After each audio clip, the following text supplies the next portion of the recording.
number one thing on the agenda, IRS targeting conservative and Tea Party groups, saying that this came from some rogue agents in Ohio. Now, if you believe that, I've got beachfront to sell you in Wyoming. I mean, this is almost an incredible and chilling account of what happens when the government goes over the top in usurping their power and authority. Now, we don't know exactly where this went down or exactly who was responsible, or did it go up to the president or any of his political cohorts, but we're going to get to the bottom of it, and this thing is not going away.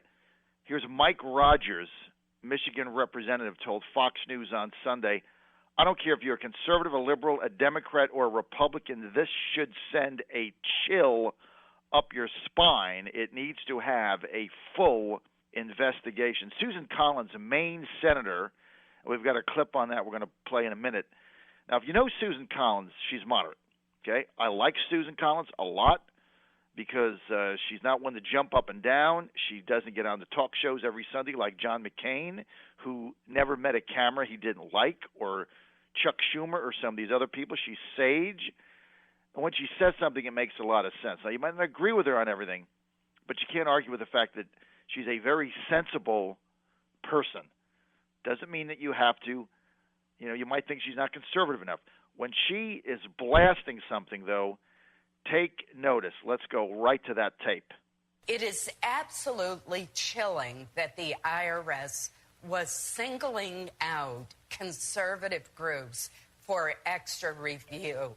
And I think that it's very disappointing that the president hasn't personally condemned this and spoken out.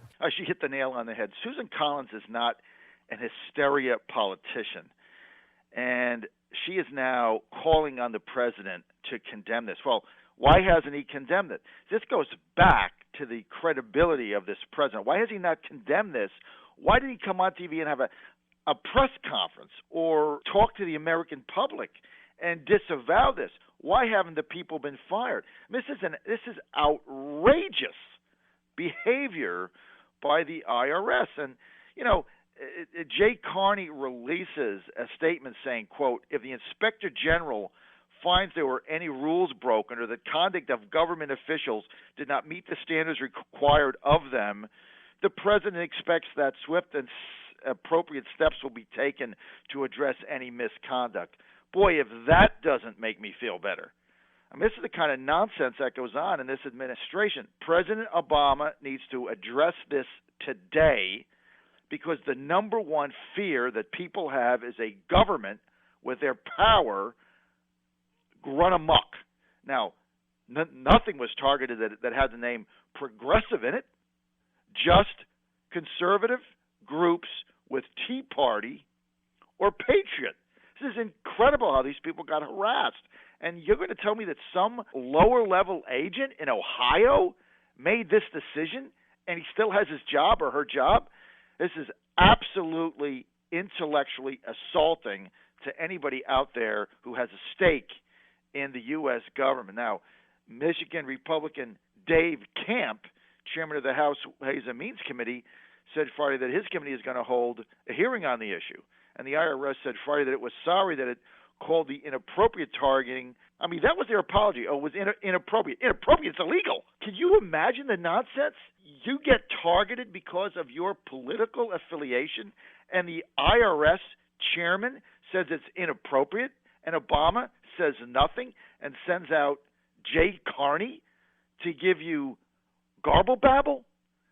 I mean, if you're not outraged by this, there's something the matter. I don't care what side of the political spectrum you're on. This thing is absolutely antithesis to everything that Americans believe in about their government. I'm going to call on Bobby Scott right now, 3rd District Representative in Congress, to call this out. I'm going to call on Tim Kaine, Senator Kaine, to call this out. I'm going to call on Senator Warner to call this out. This has nothing to do with an R or a D by your name.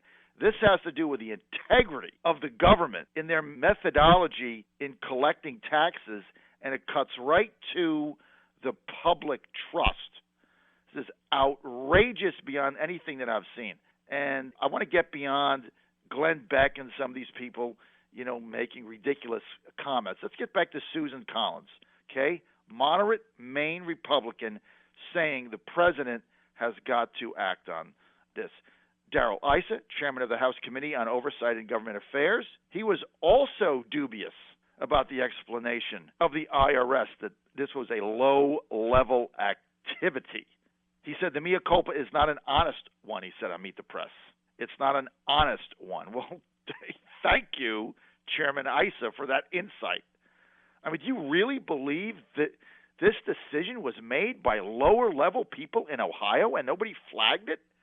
This is a nationwide witch hunt based on political ideology. Now, I want to ask those liberals and Democrats out there, had the situation been reversed, and this just came out that groups were being targeted that had progressive in their name, what would the reaction be? If, say, Mitt Romney was president, or this was back in the George Bush 2 days, and we found out that progressive groups were being targeted, what do you think the liberals would be doing right now? They would be going nuts, and appropriately so. Appropriately so. I call, forget the conservatives, I call on the Democrats and the liberals who have some sense of maturity and a real interest in good government to call this out. The next week, I shouldn't see another Republican calling for an investigation. Every national Democrat liberal should be on TV demanding a response, demanding a report, demanding to know how this happened. Every single one of them. But no, here's what we're going to have. All the Republicans are going to call for it, and then we're going to get Democrats saying, it was some lower-level person that, went off on his own. Yeah, right? That's their answer to everything. Incredible. This is the John